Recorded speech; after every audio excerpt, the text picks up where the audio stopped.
Okay. Greetings. I am Anton Fakori from the Department of Orthopedics. I'm a hand surgeon here to talk about mallet fingers. We have a very nice lady, Carolyn, who agreed to demonstrate this injury for us. We see mallet fingers quite commonly here in Chicago, namely for the 16-inch softball that we have here that not too many other cities have, in addition to the other sports such as soccer and football. So you'll be seeing these injuries on a routine basis, so you might as well know how to treat them. You'll be seeing two types of mallet fingers. There's what's called the bony mallet fingers and the non-bony mallet fingers. So allow me to draw this to demonstrate. And so if this is the distal phalangeal joint, you have the extensor tendon attached to the base of the phalanx, and then the flexor tendon that's attached to the base of the distal phalanx. This is the flexor digitorum profundus. This is the extensor tendon of the digit.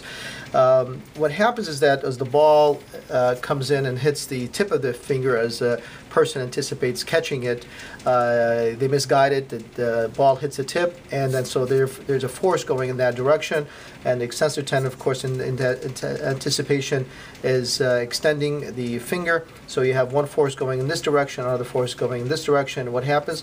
You get a rupture of the tendon right off the bone. And normally what happens is that you have now a deforming force, namely the flexor tendon pulling down and no tendon pulling up, so you have a flexion deformity and what's called a mallet. In some instances you might see something like this, where there is a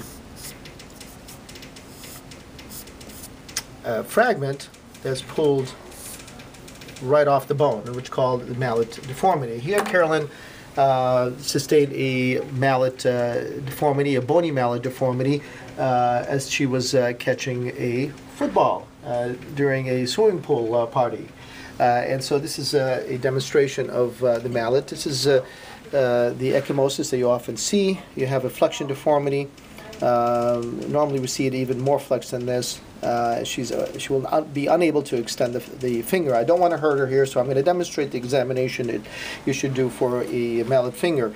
First and foremost, we want to make sure that both tendons are intact. So the first thing we want to do is maintain the proximal interphalangeal joint in extension and ask the patient to flex this digit. Please flex, and that means that the flexor digitorum profundus is intact. And what we will demonstrate next is the FDS, and make sure that that's intact. So we will hold the profundi of the adjacent three fingers. Since the profundi all have common origin, if I hold the profundi here, here, and here of all three digits, then the only thing that will be flexing this middle finger is the flexor digitorum superficialis. Carolyn, can you bend this finger? And you can see that's intact. Okay? As you can see, she's unable to flex the distal phalangeal joint as she bends the middle finger because I'm holding the other three profundi in extension. So now we know that it's the profundi and the superficialis of the finger is intact. We can look at the extensor mechanism and know that she's unable to extend this. Can you try to straighten out your finger? She's unable to extend the finger. Can you straighten out this one? So you can see that she is able to extend the finger. And you can see that all the ecchymosis swelling. If we press here, she'll be very tender. I don't want to do that to her, but you should also press against the proximal phalangeal joint and make sure that she doesn't have a central slip rupture, which is another mechanism that can occur from a football or other sport injuries, where a central slip ruptures right off the proximal phalangeal joint. That will be a separate presentation. How do we treat this? After we determine that there's no other injuries, our goal is to just extend the distal phalangeal joint. What we often see is that a splint is applied for the entire finger. Sometimes we see one extending from the tip all the way to the wrist. We don't need to do that. In fact, they may extend and flex the proximal phalangeal joint right from the get-go. All we want to do is maintain the distal phalangeal joint in extension. So one option is to simply put aluminum splint, maintaining the finger in extension, and just put a tape at the level of the middle segment, like this. And then do the same like this, and this is all you need. And then in this way she's able to extend and flex this joint. Can you bend this joint? Okay, so the other option is to, if I may use your this hand, is to wear something called stack splints. So all you have to do is apply this and then put the tape right at this middle segment. Small fingers are hard to maintain in splints. Sometimes we have to send them in for custom-made splints. But that's the other treatments. You can use a mallet finger or a splint. Obviously, we'd like to see the patient within a few days, preferably within 2 to 3 days, so that we can make sure that they have the right splint. The treatment for mallet fingers is to maintain the extension of the distal flange joint full time for 6 weeks. Even if they were to shower, they need to keep that splint on. What they normally do is they remove the splint, maintaining the extension, dry the skin, and put it right back.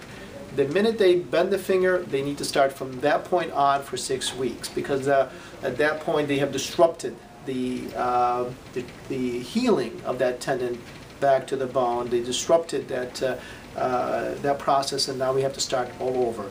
After 6 weeks of full-time use, we ask the patient to wear it at night for 4 more weeks, to wear the splint part-time 4 weeks, and then after that they may discontinue splinting altogether.